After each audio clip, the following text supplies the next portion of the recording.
Filipenses 4, a partir do verso 2 até o verso 7.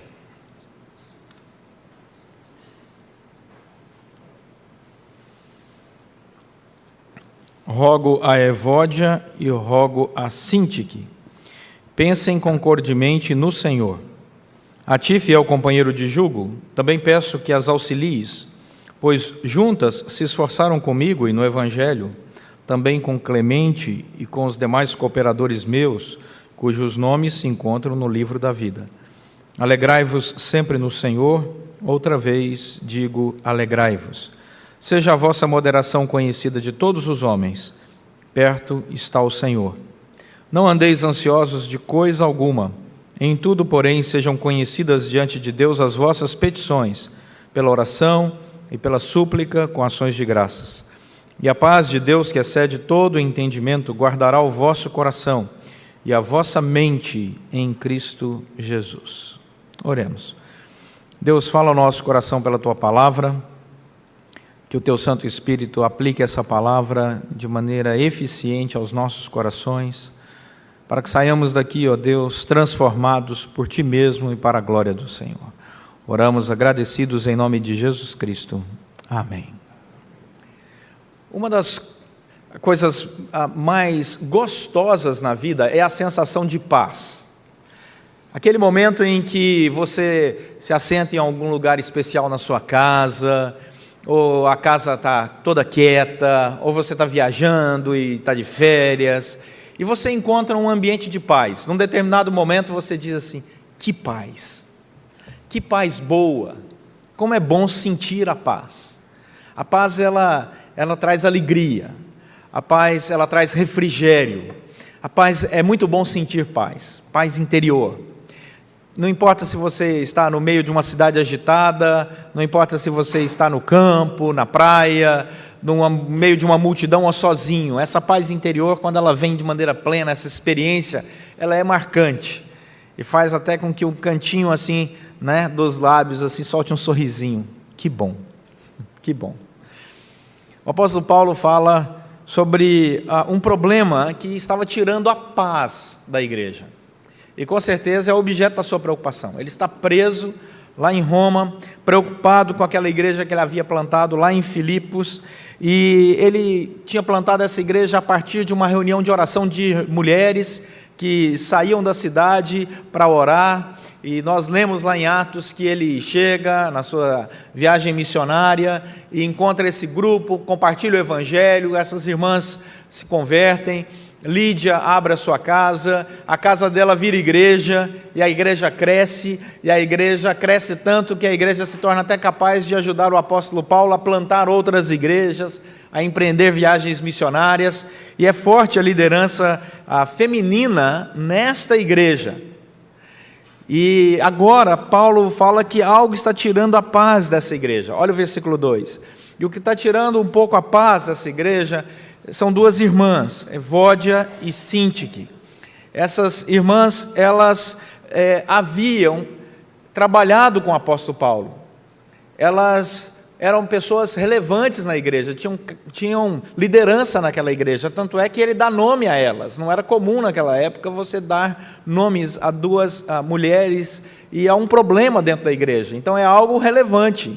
Para isso estar aqui descrito, essa história, é porque alguma coisa séria estava acontecendo nesse relacionamento aqui, e que estava tirando a paz tanto da igreja quanto do apóstolo Paulo, e ao saber disso, ele escreve para a igreja.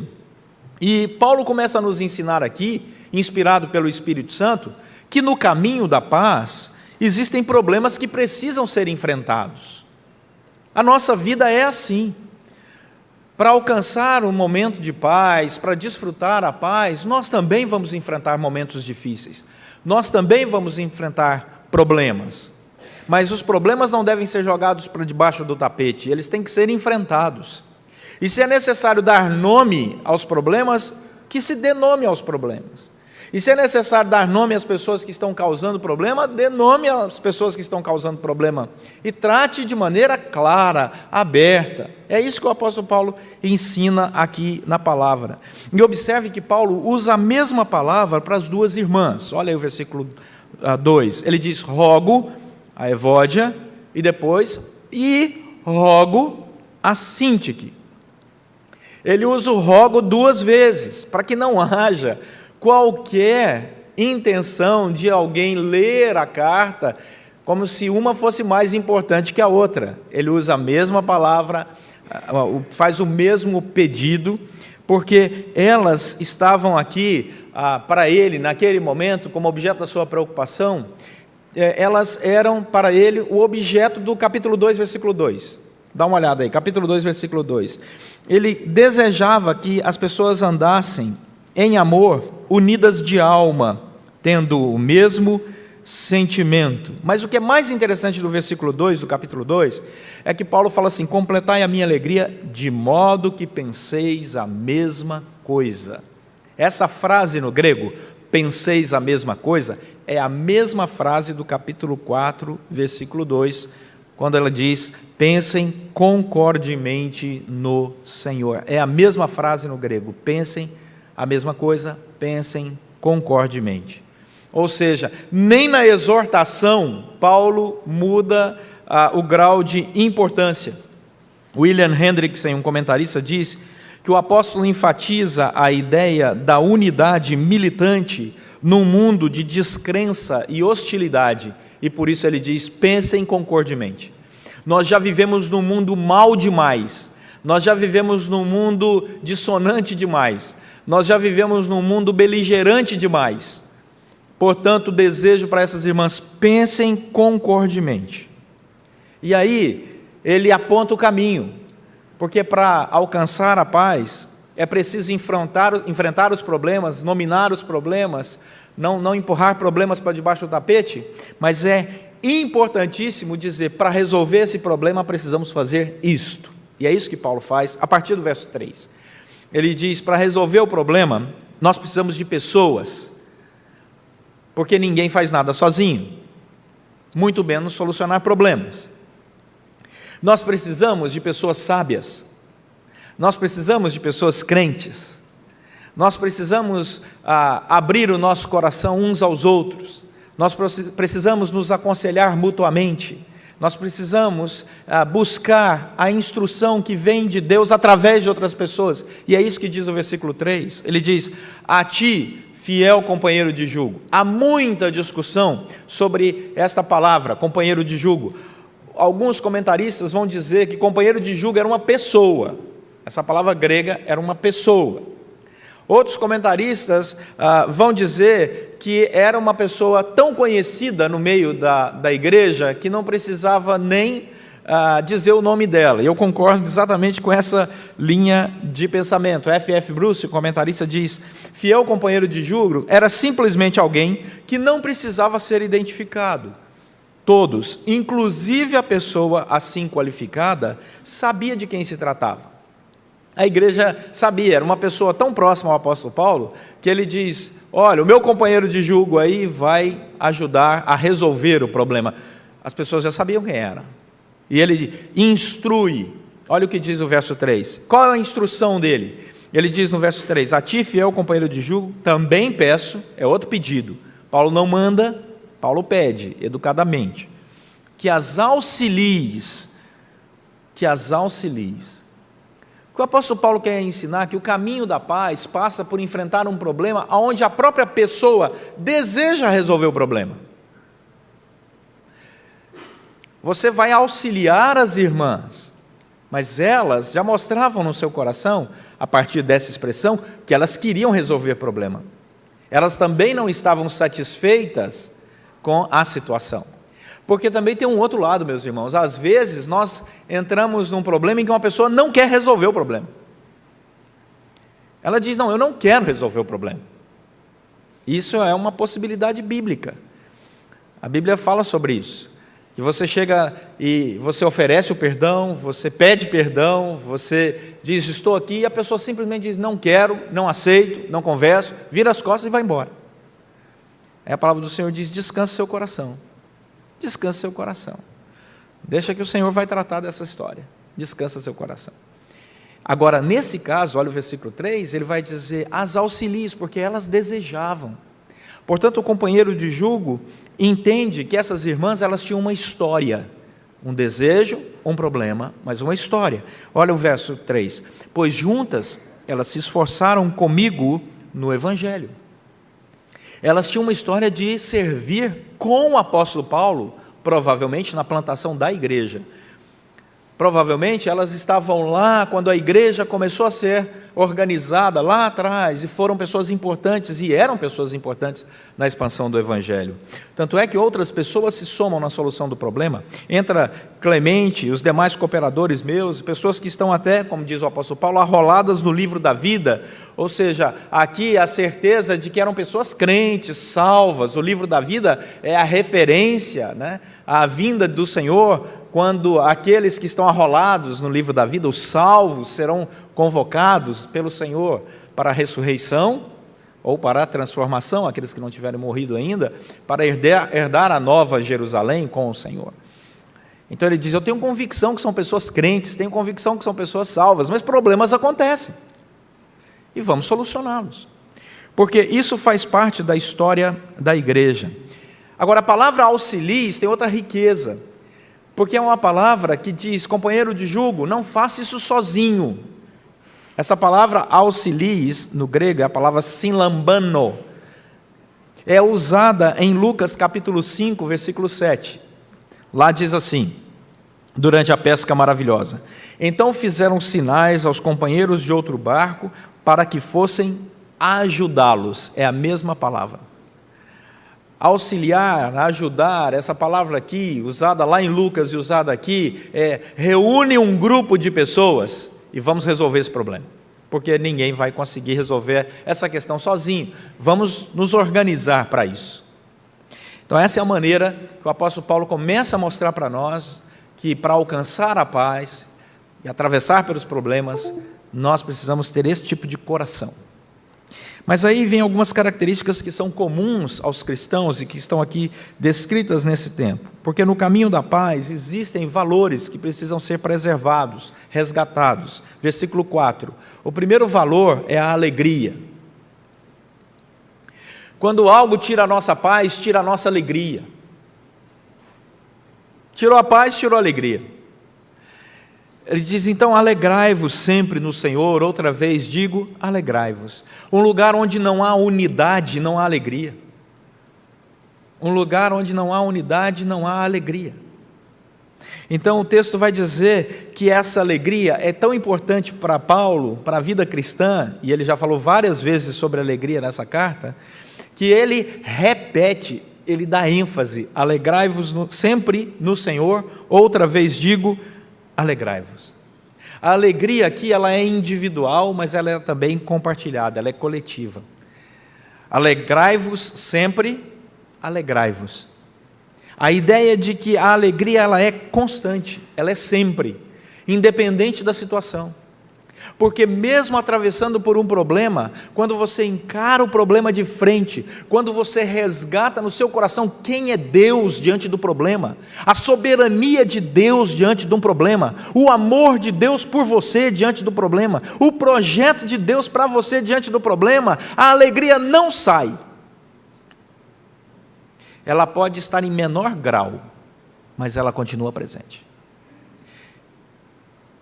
Ela pode estar em menor grau, mas ela continua presente. Por isso que o cristão, ao resgatar diante dos problemas o ser de Deus, a sua fé no caráter, na pessoa, na presença do Emanuel, Jesus Cristo, Deus conosco, tudo muda de perspectiva. E Paulo diz: portanto, não deixe de buscar esta alegria. Se algo está tirando a sua paz, se existe desunião, resgate, trabalhe, reúna irmãos, ore, busque quem te auxilie nesse caminho, que a alegria vai cada vez mais aumentar no seu coração. Mas para isso, versículo 5, é necessário que haja moderação, domínio próprio. Porque você até na alegria, corre o risco de perder o domínio próprio. Algumas pessoas, muitas vezes, estão tão alegres, que a falta de domínio próprio faz com que elas caiam no ridículo. E aquilo que era para ser uma festa, acaba sendo objeto de vergonha. Porque ele não usou o domínio próprio. Estava alegre demais. Extrapolou, passou da conta. Portanto, o domínio próprio vem aqui, essa moderação aparece e ela é testemunhada. Olha o que diz o versículo 5. Seja a vossa moderação conhecida de todos os homens. É uma moderação tão bonita que as pessoas no meio da sociedade olham e dizem assim, que sabedoria, mesmo na alegria ou mesmo na tristeza, que beleza, que capacidade de julgar. Meus irmãos, essa palavra moderação no grego é a palavra epieikes, é uma das palavras mais difíceis de ser traduzida na língua original. Os grandes estudiosos falam isso. Eu vou citar aqui um dos maiores entendidos de exegese, que é William Barclay. E a nota de rodapé é que eu discordo da profissão de fé de William Barclay, assim como muitos teólogos, porque, apesar de ser um entendido da língua grega, ele não professava a fé cristã como nós, é só um estudioso da cultura e da língua grega. Mas ele diz que, para entender essa palavra moderação aqui, na tradução dela, ele conta a seguinte história. Naquela época, quando se usava essa palavra, epieikes, que é traduzida por moderação, essa palavra, para ser entendida no contexto da época, era mais ou menos assim. Ele conta essa história. Um professor tem 2 alunos, e ao corrigir as provas desses 2 alunos, o professor deve aplicar a justiça. Então, um acerta 80% da prova, e o outro aluno 50% da prova. Mas acontece que o professor conhece a vida dos 2 alunos. E ele sabe que esse aluno que tirou a maior nota, os 80%, ele tem todas as facilidades para estudar, é uma pessoa que tem livros em abundância e tem toda a comodidade para se dedicar aos estudos, tem uma vida com toda a facilidade para estudar. O outro, que acertou 50%, vive em condições humildes, tem poucos livros, tem um tempo muito apertado para estudar, tem estado doente e recentemente passou por experiências dolorosas e tensas. Se for seguir a justiça, o professor dará a nota relativa ao número de questões que ele acertou, então a nota desse segundo aluno seria a nota 5. Mas quando o professor usa de moderação, epieikes, o professor aumenta a nota desse segundo aluno, por um senso de uma justiça plena. Essa é a palavra moderação usada aqui. Quer dizer, é algo complexo demais para a gente traduzir só com uma palavrinha. É algo que considera todos os aspectos de uma questão. A palavra moderação é usada assim. Você analisa a vida da pessoa por inteiro, quem está envolvido, como está envolvido, quais são as questões envolvidas, e você usa isso como um fiel da balança. Portanto, Paulo diz assim, seja a sua moderação, essa é a ideia, conhecida de todos os homens. Sabe por quê? Porque nós temos um Deus que tem os olhos postos sobre nós. Perto está o Senhor. Nunca se esqueça disso. Cada ato seu, temos um Deus que está com seus olhos sobre você, te abençoando, dando sabedoria, cuidando de você, orientando o caminho. Perto está o Senhor. E também é uma palavra de ajuda, né? Quando estiver difícil, lembre-se que o Senhor está perto. Ora, fala com Ele. E aí é o próximo passo. Versículo 6, tranquiliza seu coração no caminho da paz, tranquiliza seu coração e seja manso, não ande ansioso de coisa alguma, seja manso, não é apenas o domínio próprio no relacionamento exterior com a outra pessoa, porque o domínio próprio se manifesta assim, é a mansidão interior. Então, não é algo que, o domínio próprio não é algo forçado, não é uma ética exigida, ela é resultante de uma mansidão interior. Porque você é manso interiormente, você tem a manifestação do domínio próprio exteriormente. E isso gera glórias ao Senhor e alegria na sua caminhada. Portanto, não andeis ansiosos de coisa alguma. Mas coloque todas as coisas conhecidas diante de Deus. Como? Petição, oração e súplica com ação de graças. Depois de analisar todas as questões, coloque diante do Senhor em oração, em petição, em súplica e em ação de graças, tudo aquilo que você deseja. Paulo usa aqui 4 palavras diferentes para o momento da oração. A palavra proselre, deesis, eucaristia e aitema. 4 palavras completamente diferentes. Mas a variedade dessas palavras não significa que nós temos que olhar para cada uma delas com tipos diferentes de oração. Não são tipos diferentes de oração. Um grande exegeta, Moisés Silva, ele diz o seguinte: o verdadeiro significado dessa riqueza estilística não é o que ele diz sobre os componentes teológicos da oração, mas a grande importância que Paulo atribui à vida de oração do crente. Quando Paulo usa essas 4 palavras diferentes para a oração, ele não está fazendo uma divisão das orações, da oração, da vida de oração. Ele está enfatizando. Ele está dizendo, a única maneira de você resgatar a paz para dentro da sua casa, viver com alegria, a unidade da vida cristã, seja na sua vida interior, seja no seu lar, seja na igreja, é busque ao Senhor em oração. Eu ando ocioso? Ora. Eu ando sem domínio próprio? Ora. Senhor, eu ando com pouca alegria? Ora. Senhor, eu estou inseguro? Ora. Senhor, eu tenho que enfrentar um problema? Ora. É isso que o apóstolo Paulo fala. Ora. Pede, clama, busca, louva, faça ações de graças, entre na presença do Senhor. Essa é a ênfase do apóstolo Paulo. Perseverar em oração. Jesus Cristo nos ensinou a importância da oração. Jesus Cristo repreendeu os discípulos que não tinham disposição para orar. A oração é uma das mais belas conquistas que Deus nos entrega por sua graça. É o privilégio de entrar na presença de Deus e falar com Ele em qualquer horário, em qualquer lugar, em qualquer circunstância. Você entra na presença do Senhor e fala, e Ele responde. Portanto, entramos no versículo 7, e Paulo conclui no versículo 7, dizendo que se você ora, se você tem domínio próprio, se você tem essa mansidão, se você é uma pessoa que alegra sempre, em toda e qualquer circunstância, se você é uma pessoa que encara os problemas de frente, o resultado é o versículo 7. E a paz de Deus, que excede todo o entendimento, guardará o vosso coração e a vossa mente em Cristo Jesus. Está enfrentando o problema? Vai enfrentar em paz. Vai enfrentar com mansidão, com moderação, com esse domínio próprio. Não vai tirar a sua alegria. Esta paz que excede todo entendimento, ela vai guardar o seu coração e a sua mente. Fé cristã não desassocia mente e coração. A fé cristã não desassocia os seus sentimentos da sua capacidade de racionalizar, de pensar. O culto que agrada a Deus é o culto racional, mas Ele procura adoradores que o adorem em espírito e em verdade. Percebam, há uma soma desses elementos, porque nós adoramos a Deus por inteiro. Nós temos que nos entregar a Deus por inteiro, temos que andar a vida cristã por inteiro.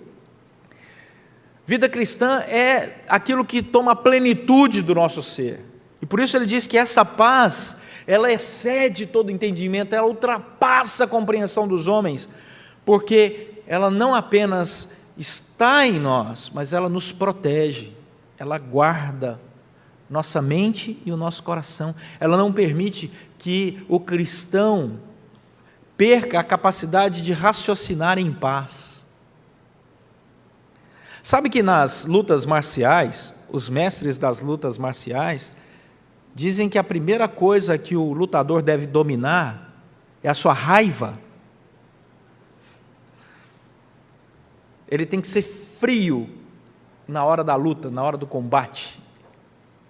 Ele não pode se deixar dominar pelos sentimentos. Ele tem que ser calculista.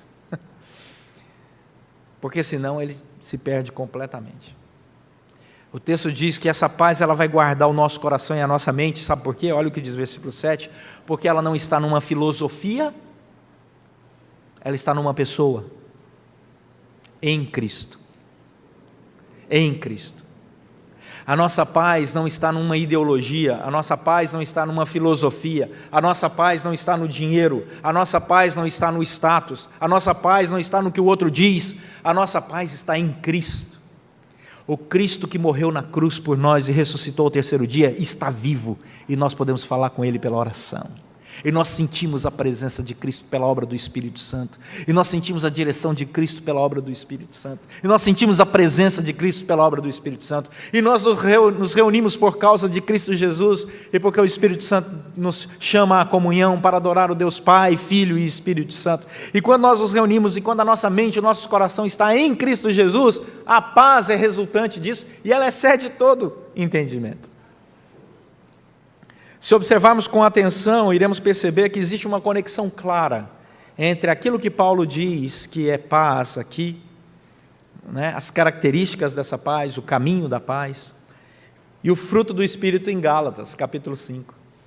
Vamos lá para Gálatas para você ver. Gálatas, capítulo 5, verso 22, é só voltar algumas páginas, 2 livros aí você vai encontrar Gálatas. Gálatas 5, 22 em diante diz assim: mas o fruto do Espírito é amor, alegria, paz, longanimidade, benignidade, bondade, fidelidade, mansidão e domínio próprio. Isso é vida cristã. Vida cristã tem que manifestar o fruto do Espírito.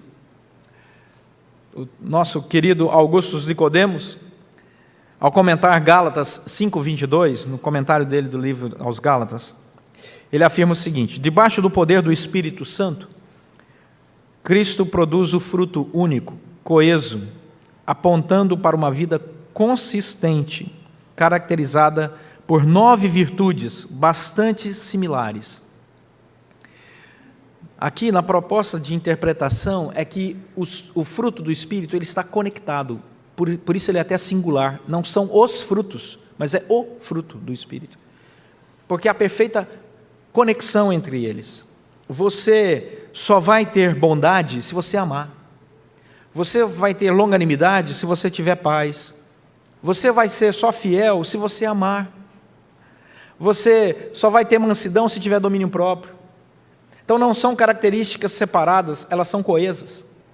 O Dr. Martin Lloyd-Jones, no seu comentário sobre o Sermão do Monte, fala a mesma coisa sobre as bem-aventuranças. Diz o Dr. Martin Lloyd-Jones lá sobre Mateus capítulo 5 e as bem-aventuranças, cada uma das características, em certo sentido, requer a presença das demais qualidades. Para ser pacificador é preciso ser manso, para ser manso é preciso ser humilde de espírito, para ser humilde de espírito tem que ser aquele que tem fome e sede de justiça, para ter sede e fome de justiça tem que ser aquele que chora. A lista de Mateus capítulo 5 não são características separadas, é uma só, tudo junto, assim como o fruto do Espírito, tudo junto, assim como esse texto que acabamos de ler aqui, tem essa característica de unidade. Portanto, no caminho da paz, é necessário, sim, enfrentar o problema. No caminho da paz, é necessário, sim, ter as características do amor, da alegria, do domínio próprio, da mansidão, da busca pela unidade e da paz, que excede todo entendimento. Tá bom, mas o que é que a gente leva para casa? Tá bom, falou, pastor, o senhor falou, mas o que é que a gente leva para casa? São muitas as características da paz na nossa vida, e é muito bom, como eu disse no começo, sentir paz. Valorize a paz e empenhe-se por alcançá-la. A palavra do Senhor diz que para chegar no caminho da paz a gente tem que se empenhar para alcançá-la. Mas saiba que esse é um desejo de Deus para o coração do cristão. Deus deseja que cada cristão tenha paz. Se está faltando paz, ore, busque, persiga essa paz com mansidão, com domínio próprio. persiga, vá atrás. Diga: Senhor, eu não quero que nada tire paz no meu coração. Em alguns momentos você vai ter mais alegria, em alguns momentos menos alegria, alguns momentos mais domínio próprio, em alguns momentos menos domínio próprio, em alguns momentos mais manso, momentos menos manso, mas nunca você enfrentará sequidão total em um desses aspectos. Portanto, busque, empenhe-se, e Deus com certeza responderá a sua oração. Amém? Vamos orar.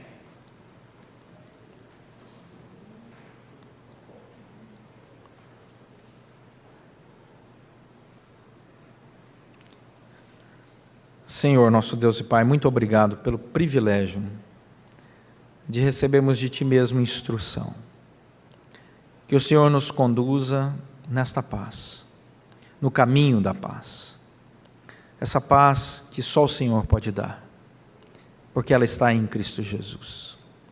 Agora, Senhor, se existe algo que tem tirado a paz de algum dos nossos irmãos e irmãs, de alguém que nos assiste pela internet, em nome de Jesus, restaura a paz, Senhor, para que o louvor, a alegria plena glorifique o Teu nome. É o que nós pedimos em nome de Jesus Cristo. Amém.